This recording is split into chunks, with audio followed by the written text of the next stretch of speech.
Joseph Rockey Jr., a serial entrepreneur and founder who has built multiple thriving businesses from scratch, including some that have flourished for over a decade. Mhm.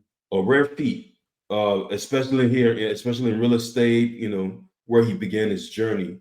Um, Currently, Joe leads Elite Business Conversations, a consulting firm revolutionizing sales cycles, creating elite business cultures, and helping businesses build lasting legacies. Joe is also a media powerhouse, hosting several popular shows, including Father and Joe, a podcast exploring relationship through the lens of faith, local football flavor, and NFL fan-driven series, and the Pittsburgh Steelers Syndicate, uh, dedicated to all things Steelers. His TV Mhm. show, Elite Business Conversations, is syndicated and in 43 countries and reaches 55 million households globally. Joe is passionate about creating real connections and meaningful impact, believing that salespeople have the power to heal the world. Mhm. Learn more or connect with Joe at Elite Business Conversations.com. So, I mean, I know your intro does not do you justice because I read your bio and I was like, wow. But, ladies and gentlemen, my host today is Joseph Rockey. Yes, thank you. Thank you for having me, man. I'm excited. Yeah, absolutely, absolutely. Nice to have you, especially this Saturday. Um, Yeah. Let me go. Let's go ahead and dive right into the introductory questions. So you built numerous successful businesses um, from scratch. Can you share your entrepreneurial journey and how you got started? How you got started in real estate? Yeah, so um I built 20, you're right. I built 28 different businesses, 24 of which are all on autopilot or I've sold, meaning that I'm a complete absentee owner of them. The only thing I do Hmm. is collect a check. Hmm. And the how we got into this was I learned how to master two relationships. And that's all it really takes to really be able to become dominant in business. It's not easy, but it's only two Hmm. relationships. The first is the relationship between your business and your employee or your employees. And the second one is Hmm. the relationship between your business and your prospects slash clients. So what got me into real estate in the first place was I was working at a sales job with another company and I had zero control over the product. And I wanted to change that. And real estate at the time was the only option that could give streaming income. Like nowadays, subscription models are normal. Back Hmm. then, they weren't. The only thing you paid on a subscription model back then was your taxes, your rent, and your utilities. That was it. Everything else was a one-shot purchase. Netflix didn't exist yet. To give how long ago this real estate thing started, and that's what I wanted. Was I wanted a stream of income regularly to me, and that's what got me into real estate because I could be a landlord. I couldn't buy a bank. I couldn't buy a utility company, but I could become a landlord. And that's what started that first real estate business. And like I said, to get a real estate business to live through COVID was amazing, especially here in Pennsylvania, which was the fifth hardest shutdown state. Um, and then along the way, branching into so many different other industries and really just loving it, learning a sales system and then teaching it that is right up there with all the other elite sales programs in the world, such as Ziegler, Sandler, or Dale Carnegie, that was right up there with them. And like I said, loving every second of it. So that's what got me into Casino Sales Master and all the other fun things that are currently going on in my world. Oh, okay. Okay, that's pretty good. I'll definitely remember that. The two things: relationship between the business and the customers, and the relationship between the business and you. Yep. Right? No, no, you're the business and the employees. That's Oh, where a okay. lot No. of companies miss out. No, Okay. no, no, Okay. for real, you Okay. just nailed it on the Yeah. head though, because Okay. most startups are in a Mm-hmm. spot where they feel their personal relationship, being the owner with the Mm-hmm. employees, is the same thing as the relationship between the business and the employees, and it's Mm-hmm. not.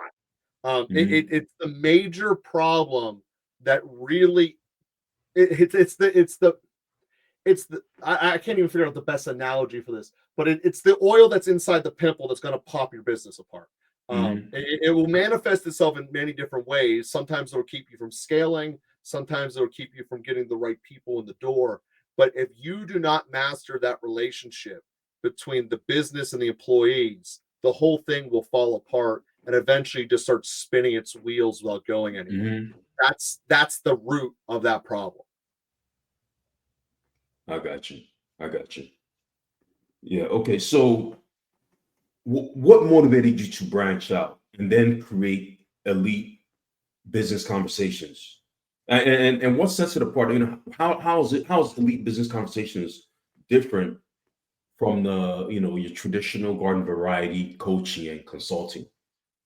Yeah, so I mean, I guess the key difference between elite business conversations and other firms is this: is that while scaling is part of it, scaling Hmm. is not the end goal.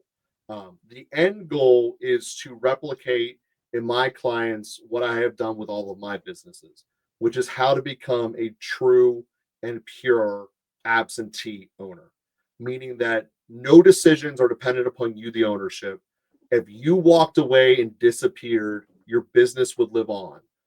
That's the commonality that my clients share.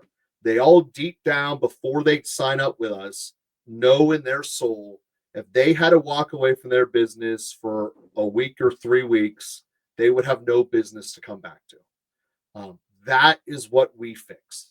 So we live in a space where that's what makes us different. We know how to take your business and convert it so that it will work without you. And like I said, that is a revolutionary feat that all comes back to those first two mastery relationships: the relationship between the business and the prospects, and the relationship between the business and the employees. Oh, okay. Okay. That's great. That's great. That's great. Um, Now, there's one phrase, of course, that interests me, and that's what I want to bring up next. It's the concept of elite sales cycles. In your book, the Casino Sales Master, you talk about this. You talk about the elite sales cycles. Can you break down what makes us? Well, actually, tell our audience what sales cycle is, and then kind of merge into uh, the I guess what an elite say sales cycle is, and why that's critical for people to succeed. Yeah. So every sale, we'll zoom in on the micro and kind of zoom out to give the macro picture, fill in the dots. So every sale fundamentally starts with what does your prospect get out of you and why should they care? It doesn't matter whether it's a business consumer sale or a business to business sale. The only Hmm. difference really when doing it correctly between a business to business sale and a business consumer sale is that in a business to business, you might have to go through different people to get to the final decision maker. And each one of those people you have to get to the final decision maker is its own unique sale. So it's just a series of sales rather than one. At the end of the Hmm. day, it all comes down to having that person being true and wanting to connect with you and wanting to see you succeed. If you can get to that level, that is what elite is, where your prospects want to see you succeed. This is why you can take a sales system into a place on earth that is literally rigged to take your money. A casino is guaranteed with a mathematical edge to take your money. That's why they are built. But if you can take a sales system that's elite and have your sales skills have them, the people who are designed to take your money, want to see you get paid, well, that's a Hmm. completely different world.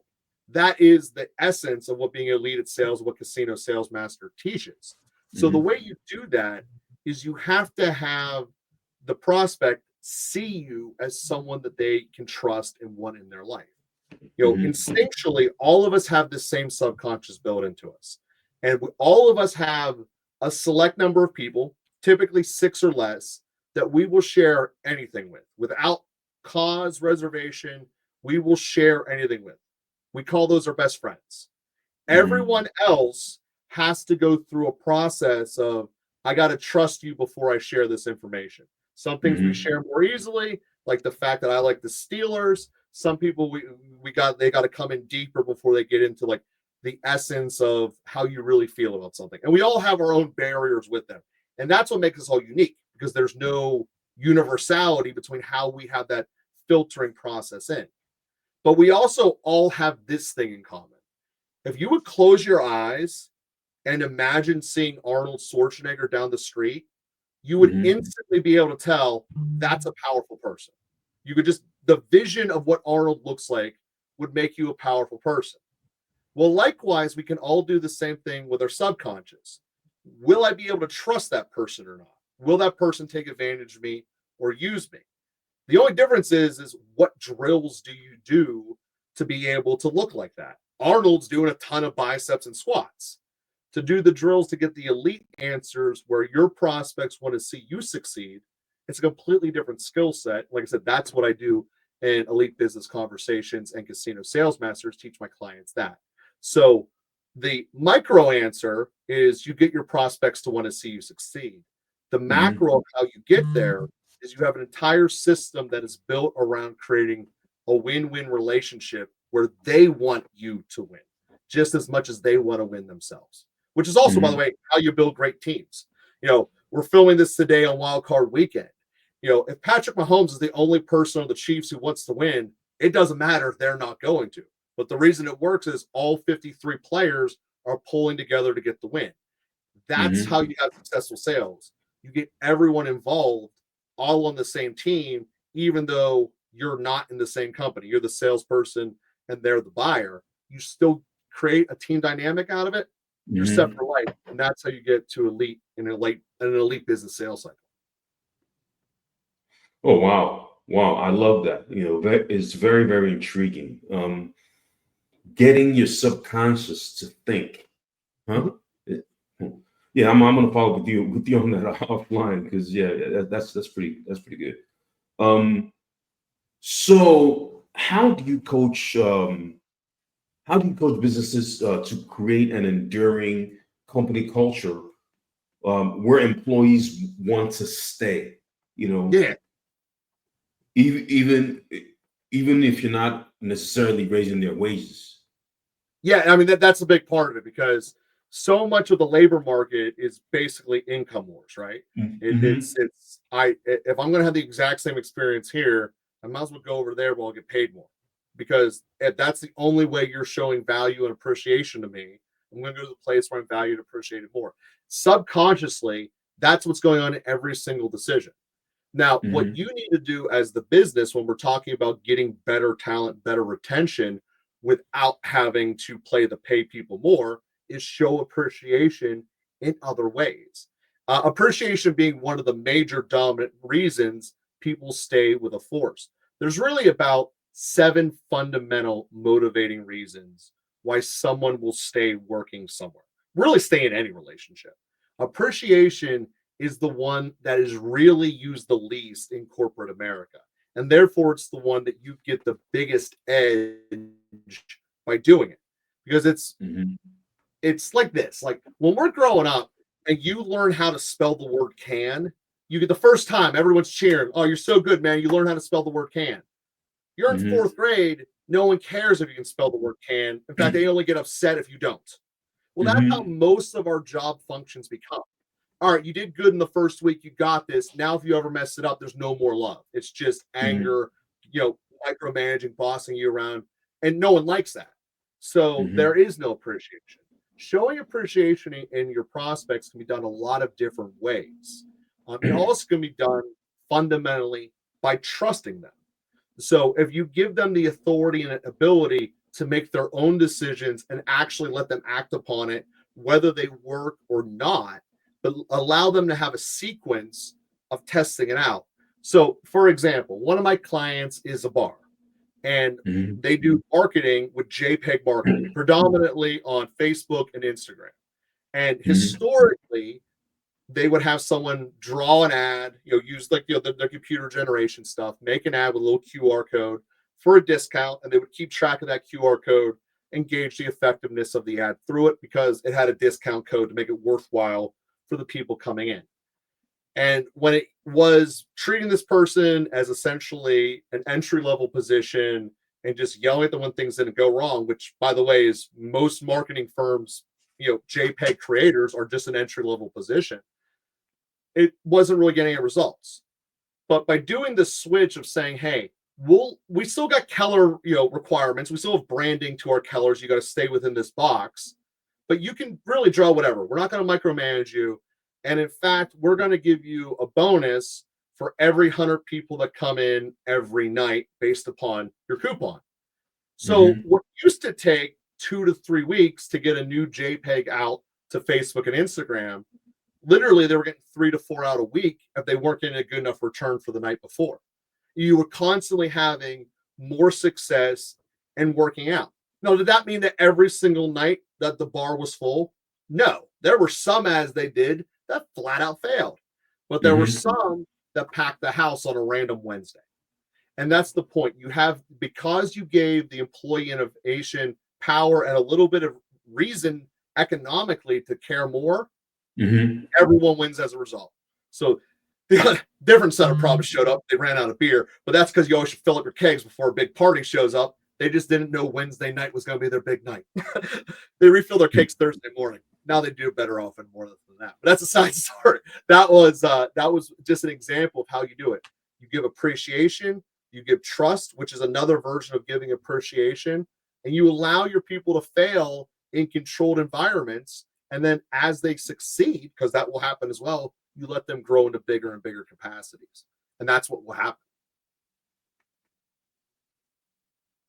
Oh, okay. Yeah.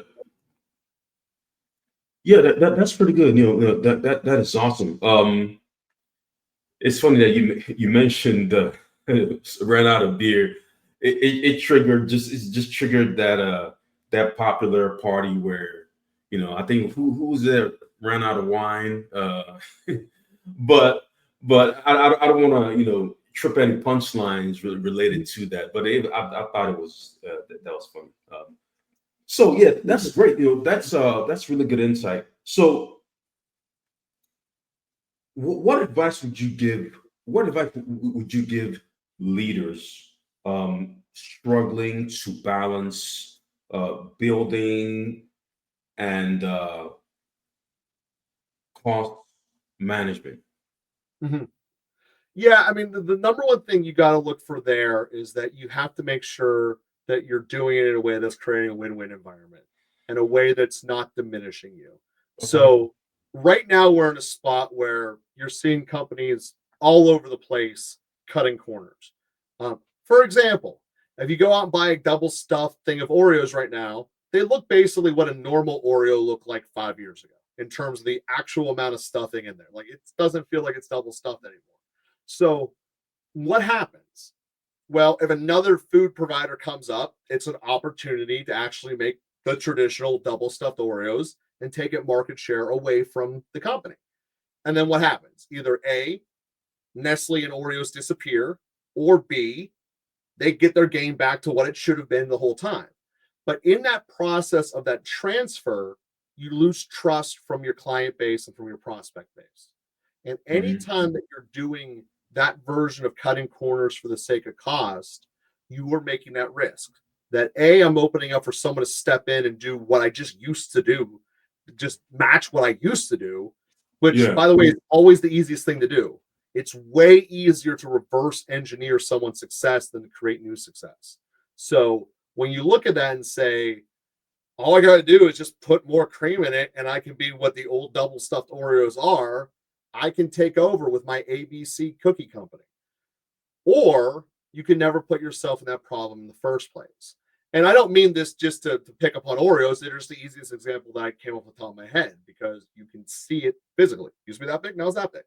So the concept of cutting corners for profitability always comes back to hurt you one way or another.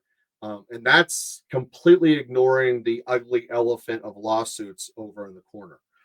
So there's lots of reasons you shouldn't cut corners just for the sake of price. Oh, okay. Okay, great. Yeah. So you want that quality. You want people to associate you with quality regardless of and people can patronize you just for that alone. Thanks for explaining that. Yeah, exactly. On that note, a little bit deeper, it's way easier to build a company of the utmost quality than to try to fight in the middle. To Hmm. use beer as an example here, there's like a microbrewery every 5 feet. It feels like there's always another new microbrewery Hmm. because they can make high quality beer that their patrons want in a small amount. There is Hmm. not a new company that's coming up and fighting Bud Light. It's Bud Light, Miller Lite, Coors Light, and that's it. Because Hmm. fighting in the middle with high volume is incredibly hard. It's basically Ford, Chevy, and Toyota. What Hmm. are all the other car companies? Super high end. Because if Hmm. you want to succeed, that's how you have to do it. It's virtually impossible to fight in the middle. And unless you're just making rinky dink crap that eventually people are going to want to get rid of, fighting on bottom end quantity is not a good solution either. The best case scenario is make yourself always the highest quality, and the rest of it will take care of itself. Okay. Yeah, I think I see that a lot. And yeah, because if it's areas where you think it's already saturated, and I think you shouldn't even look for it, like coffee. Starbucks did it, right? Yeah. I think they didn't try to fight Folgers. They just came in and brought in expensive coffee. And anyway, yeah, that's pretty good. Um, yeah, let's kind of dive into uh, business exit strategies, et cetera, et cetera. I know. Okay, wait a second. My card just fell over. Oh, it's all good. Mhm. Yeah, so many business owners they struggle with planning. Um, how do you help them ensure uh, their legacy continues and that employees remain secure? Mhm. Yeah, it's counterintuitive when you talk about securing a legacy, but Hmm. when you're trying to secure your legacy with a business, the Hmm. best way to do that is to get yourself out of the business. And Hmm. I get it, that's counterintuitive, but it's the answer. Hmm. Because if the thing won't live without you, it has an expiration limit because we all have expiration dates on us. We just don't know when it is yet. So Hmm. you're also putting that upon your business. The challenge of every business is to have it to grow beyond you. There's lots of Hmm. different ways to go about that, but that is the fundamental answer in which you have to achieve. And you have to Hmm. do it also in a way that is always preserving the relationship that we talked about twice now, the relationship with your prospects and the relationship with your employees. So many tools out there exist that you can do more with less. So many Hmm. different marketing tools, CRM follow-up tools, etc. But if they sound excuse me, No, if they bless sound AI and computer driven and not real, then you're not going to have that relationship work. There's a Gallup poll that just came out. Trust between individuals that have never met, whether it be video conferencing or in person, is at an all-time low. Said another way, your reach out is not as effective as it was 10 years ago. Personally, I believe the reason for that is all the AI generated content because you don't know if you're really talking to someone real who cares. So you're starting into a relationship on faulty ground. Now, the sales industry has always been in that space, which we can get into that digression later if you want. But to get your answer fundamentally sound, to get yourself out of the business, master the two relationships, prospects and employees, and you. make sure that you do it in a systematic way that always has the voice of the company being consistent and verifiable. Okay. Oh, that's great, man. That's great. Yeah, let's dive into media ventures and maybe some public engagement. So from your podcast, Father and Joe, to Elite Business Conversations TV, you've embraced diverse media platforms. Mhm. What inspired you to get into media? I mean, at the end of the day, Father and Joe was created for just a personal passion of trying to make a difference. Mm-hmm. And what Father and Joe is every episode has its own, topic, but they're Mm-hmm. all about the relationship that you have with yourself, the relationship you share with others, all underneath the umbrella of the relationship you share with God. So what got me Mm-hmm. into that was back in late 2016. I just had this feeling I got to do something. I got to do something to try to like bring awareness, for lack of a better way of saying it. Mm-hmm. And what I did was I ended up connecting with a Benedictine monk who I later found, I did not know this at the time, is actually number 2 in the English world for priestly development. Long story short, he writes books that are tomes, like multi-thousand pages long, on how to Mm-hmm. become a better teacher of the faith. So he has beyond PhD level knowledge, and I bring regular everyday conversation things that are going on in life to him, and he basically gives the PhD answer, and we put it into regular people's terms with all the backing that that it's correct. Um, a vast majority of all the relationship stuff that I teach, I have learned from this 7-year relationship with Father Boniface. And that is what got me into there. So it wasn't anything about the medium per se. It's not that I Mm-hmm. have anything like bias towards podcast or YouTube videos or television or anything like that. It was just that in 2017, the easiest way to go was the audio based podcast. Really, YouTube hadn't really developed its system for video ones yet. And now, I mean, quite frankly, I'm live on my other podcast um, basically every day a week. Mm-hmm. So, I'm always talking about, especially this time of the year, given the fact that I'm doing an NFL fantasy football and gambling show. It's the playoffs. There's a lot of people who have interest in the gambling side. The fantasy football stuff normally peaks somewhere around Halloween, but that's a digression there as well. Yeah, yeah, it's pretty you know hot right now. And one of the big time podcasters, I think it's a key part of his show. I believe Shay it is. But anyway, yeah, you're right. You're right. That's what excited me about your profile. There's a mix. It's a big part of of your business mix there.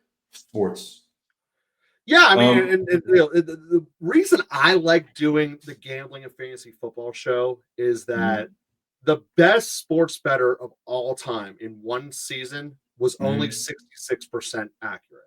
Said another way, he was wrong a third of the time. We were accurate 60% this year, which is phenomenally profitable. But that still means I was wrong 40% of the time. So every day I'm coming back live to the audience and owning those mistakes. And there is just something about, especially as you get more successful in your line of business, of Mhm. being able to be called out and accepting it. A major pitfall that happens to companies, more so in the space of inherited CEOs, but still a major problem nonetheless, is Mhm. I've climbed so high up this corporate ladder, ain't no one ever going to call me out, or else I'll kick you to the bottom of it. It's a Mhm. very common problem around corporate America. You need someone to call you out every once in a while when you're doing it Yeah. wrong, or else you Yeah. won't be able to Absolutely. grow. And Mhm. this is a great format for me. You know, this season, Kansas City's in the playoffs. Literally a week before Rashid Rice got his leg busted, we were saying trade for him. Now, granted, it was only about one major mistake we had. We had a ton of right ones, given the fact that 97% of our people were in their league finals. We were calling who to trade, when to trade them. More importantly, who to draft in the first place. And you nail it all. It looks like you're cheating when you say it in retrospect, but you know, we nailed some big players. Lab McConkey was our 5th receiver. He ended up being about that. You were able to get him in your very late rounds in our draft.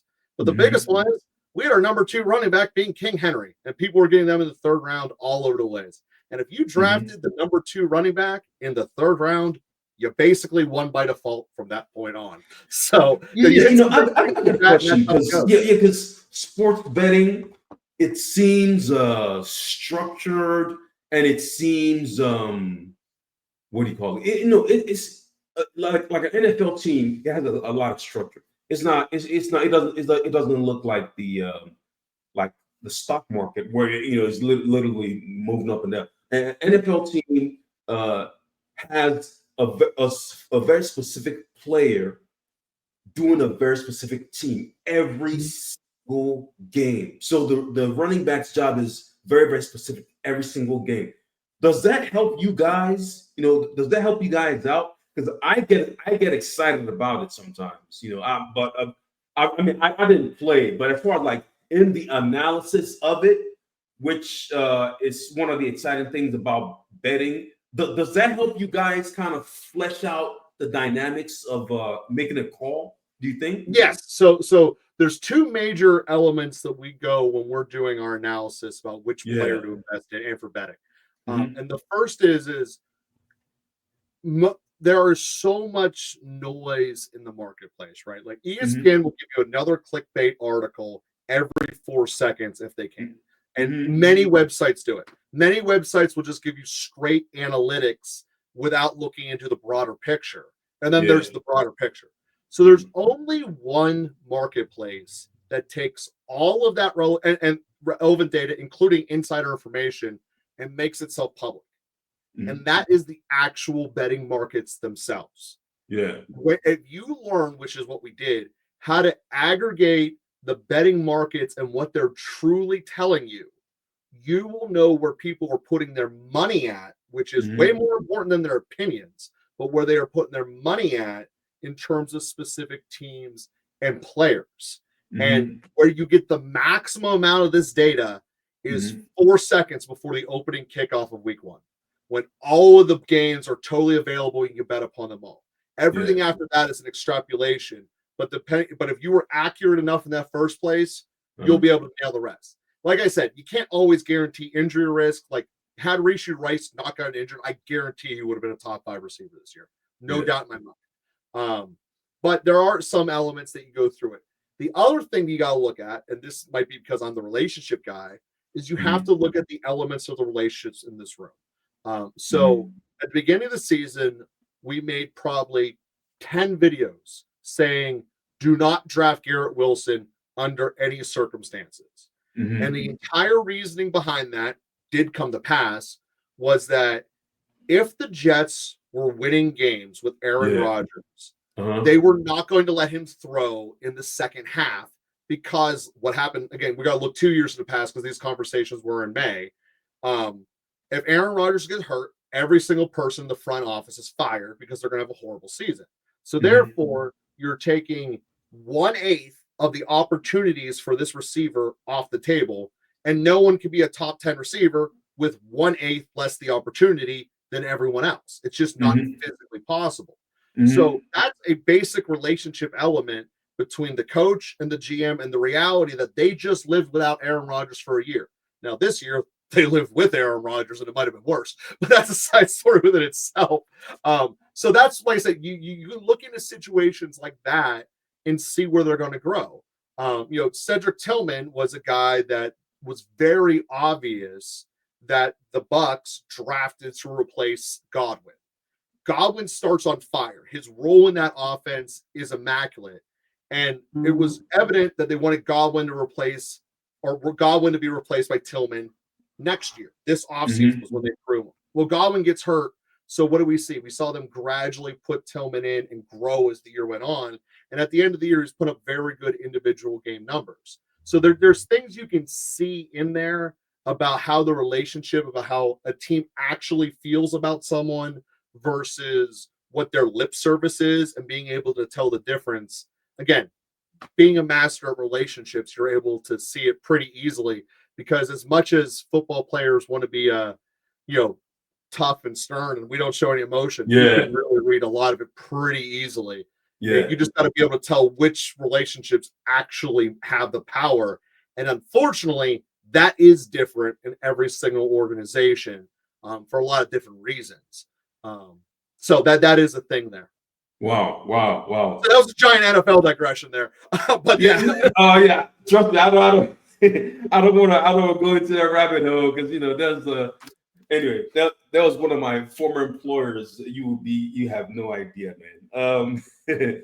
So now, how do you manage? Yeah, because I've seen all these businesses that you have. It reminds me of Elon Musk. Obviously, I'm curious. I started kind of listening on how he manages all his businesses. But it's hard to find because that kind of thing makes you curious. It's hard to find people that talk about it. Anyway, but let me ask you, how do you manage to juggle your roles across multiple shows, businesses, and public speaking engagements? How do you do it?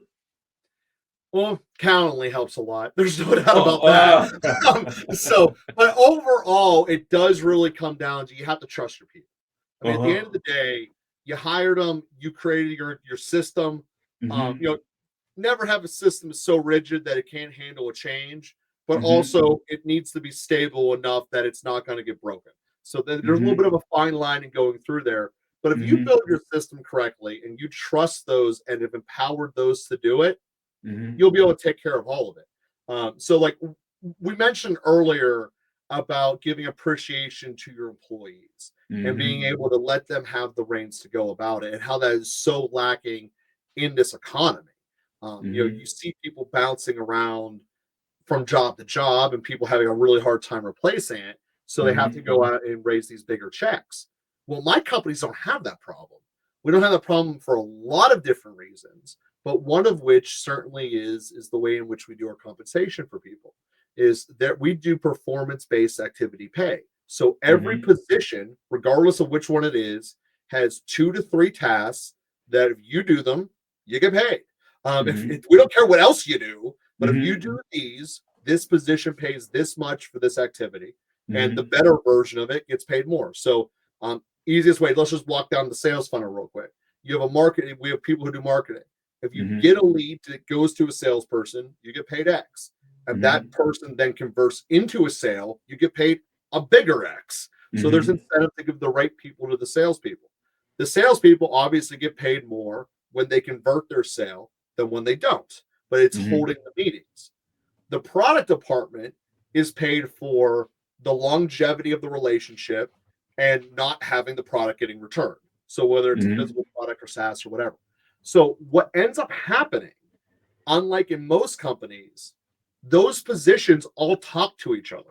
Like the salespeople will like one of my favorite ones was this. We had a company. It was right after the Dark Knight came out, and they made little like remote control cars. That little kids play. You're driving around. It's all cool. Basically, looked like a black version of the Batmobile, like that little like tanky one that Nolan had. And for some reason, they just weren't selling the way that they thought they were going to be. A guy from sales went over to production and said, "Hey, right now we only make them in black. Just give me 7 different colors. I don't even care what you do. Just give me options so I can do a little bit of market research." Next thing I know, they took the lid off of it so you can just kind of like have it open like a convertible, made the thing pink, and it's now the best Barbie car ever. It's Ken's Cruiser. It's not officially called that, but if you look at the box, it's pink. You can't see the face because of the way it's drawn, but a blonde hair going backward with a dude on the other side of the box with a little cellophane in the middle of the car. So it's never officially advertised that way for obviously marketing and legal reasons, but that's basically what we meant. We found that girls loved it, and that they were able to sell it, and it just took off. That conversation doesn't take place in most companies. Most companies, it's the VP of sales yelling at their people, "Sell more of it. You should be able to sell this. The Batmobile is crazy. They're doing everything. The Joker's the most popular person in the world right now. Why can't you sell the Batmobile?" Instead, 2 conversations, boom, the whole thing takes care of itself. So that's an example of how trusting your people, putting a system in place that does allow some change, because at the end of the day, it didn't change a single cost to the company internally, whether the thing was black or pink. changed a Yeah. whole lot of different terms of revenue coming in. So that's Yeah. the difference there, and looking for opportunities to empower yourself. So that's honestly how I do this, because like I said, most of my companies I'm not involved in. And Hmm. once you're not involved in your company anymore, the value of it exponentially skyrockets. A problem that most business owners have is they feel that anyone will want their business because it's profitable. Like I'm Hmm. a bakery, I'm the best bakery in the city, and we're profitable. No doubt someone will want to buy me. Well, no, no one's waking up at 4 in the morning to go make the donuts like you keep doing every single day. No one's doing that. So no one wants your business. But if you weren't involved in it at all, and you had people that did care and did want to do it, well, then guess what? Anyone will come and want to buy this business because they don't have to do anything to it. Because Hmm. every sale of a business is a toggle switch. Just like if you have a dimmer light in your room, you can control that dimmer ability of how bright that light is. That's your profitability. But if the toggle was down, it doesn't matter what you set that brightness at, there ain't any light Hmm. turning on. And that Yeah. toggle Yeah. switch is, does this business work without you? Yes or no. End of discussion. And if the answer Hmm. is no, your business isn't sellable. There's no legacy that came out of it aside from you putting your entire life into it and now having nothing to show for it except for seeing it closed. Because that's what will happen when you retire. Wow. Yeah. Yeah. That's absolutely brilliant, man. Yeah. That's brilliant.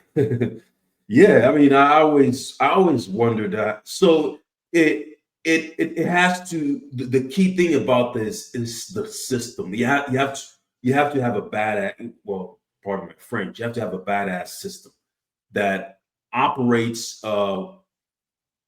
operates flawlessly, even when you're not there. I think that when the other guy was talking about Elon Musk, and I was like, oh man, I think I just learned something. He asked, so how does he the it's a video on YouTube, said he just solves the problems.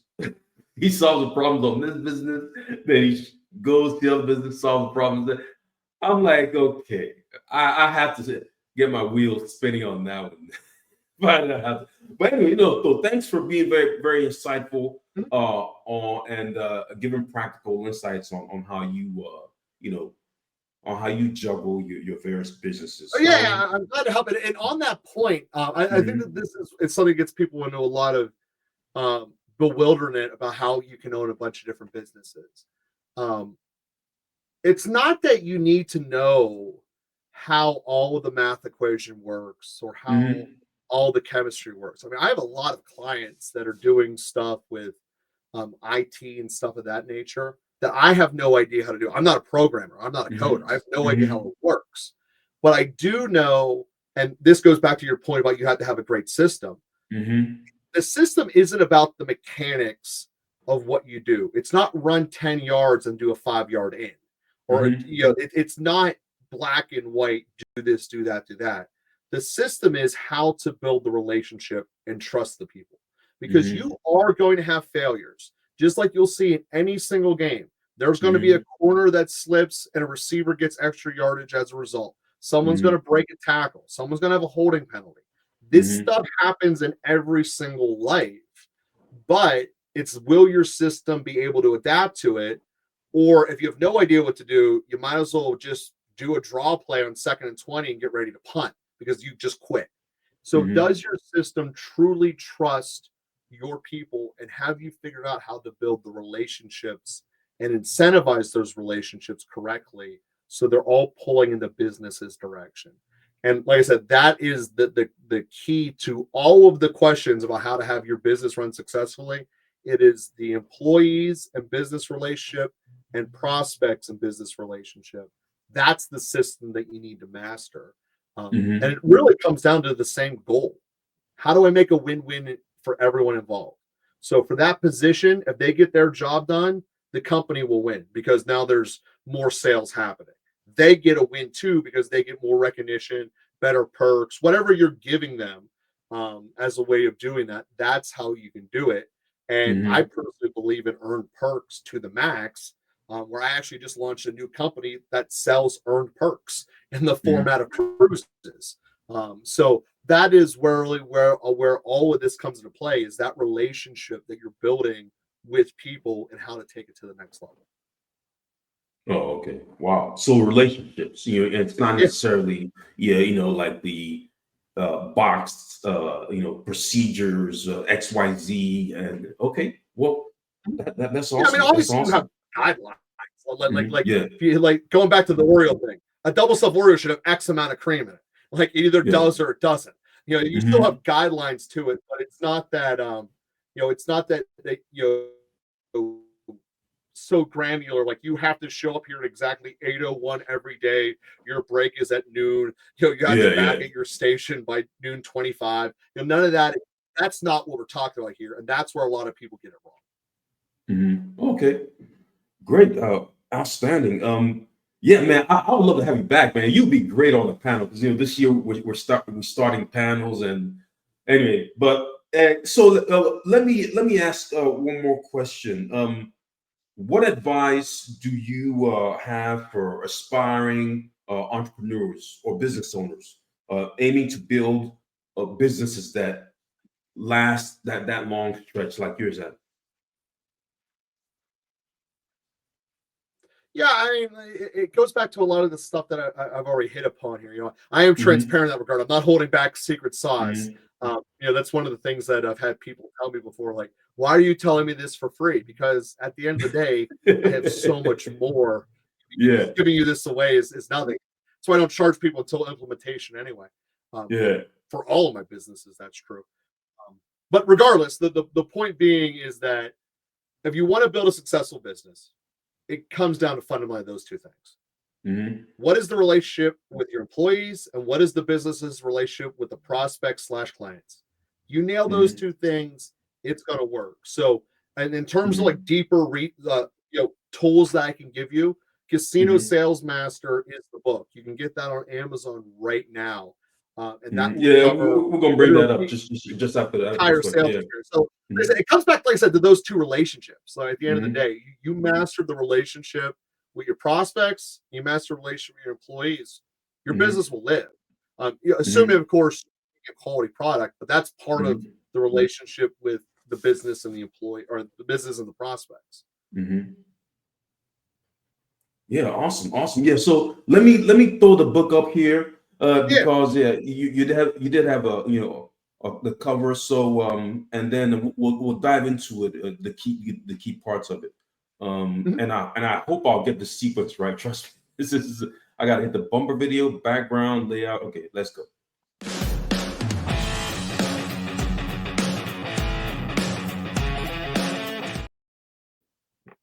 Okay, layout. Here we go. Gotta make that video longer, give yourself a little more time to breathe. Uh, no, I was getting cocky because the last podcast I got it on the first one. I got cocky. And Anyway, we'll get some ads for you in here, and we'll have them float up here. uh, so the book, ladies and gentlemen, is a Casino Sales Master by Joe Rockey. Hey, so it is on Amazon, anywhere where you can, and it's on also audiobook. So Joe, tell us a little, tell us kind of like a summary on it and a couple of key takeaways. Yeah. So the core of the book obviously is the relationship between yourself and your prospects, and the Hmm. goal to get them to want to see you succeed. So the reason it's called Casino Sales Master is everyone knows a casino is built to take your money. They're the least helpful people in terms of seeing you economically advance in the world. Hmm. Every culture Hmm. knows that. So if you Hmm. can have a sales system that goes into a casino floor, I'm not even talking sports betting here. I'm talking Hmm. into a casino floor that has the mathematical rigged advantages for them. And Hmm. you can still have them want to see you succeed economically, and you Hmm. do. Wow, that's the sales system will work in any environment. And that's Wow. why it's called Casino Sales Master. So Uh-huh. in the book, it shows both the sequence of how specifically using the casino as the example of how to do it, but it's a Hmm. broader skill of how to train yourself to make yourself that person that everyone wants to see you succeed. I did the Mhm. analogy earlier. If you saw Arnold, you would know he's powerful because he's Mhm. doing the drills of a bunch of biceps and a bunch of squats to make himself more muscular. The Mhm. same thing is true. We unleash drills and skills to do that will make yourself the person everyone wants to see succeed. So, Mhm. literally, if you just follow the book and do the drills that are taught within it, that are scattered throughout the book, you will have this benefit throughout it. Now, I do tell everyone this up front. 97% of people do not know how they form their own relationships, let alone how to teach them. Mhm. You are going to be going through a new process that is going to be foreign to you. The concept Mhm. of intentional relationship skills and intentional relationship building, it's not common. Your No, mind, no kidding, no kidding. Yeah, yeah. yeah, I'm even surprised that you're saying that it's part of this book. yeah, it is. Like Yeah, your brain will want to not do this. Just yeah. like anyone else who's starting an exercise routine that they've either never done or haven't done in a long time, your brain will Mhm. come up with reasons like, I don't want to go running this morning. I'm Mhm. done. Like that hurts. I don't want. I'm skipping leg day, man. Like all Mhm. of these different things you will have. It just will be on a subconscious level that will want to make you stop. This Mhm. transformation isn't easy. It's also not easy to know you're going to walk in a casino and walk out with thousands of dollars more than you walked into.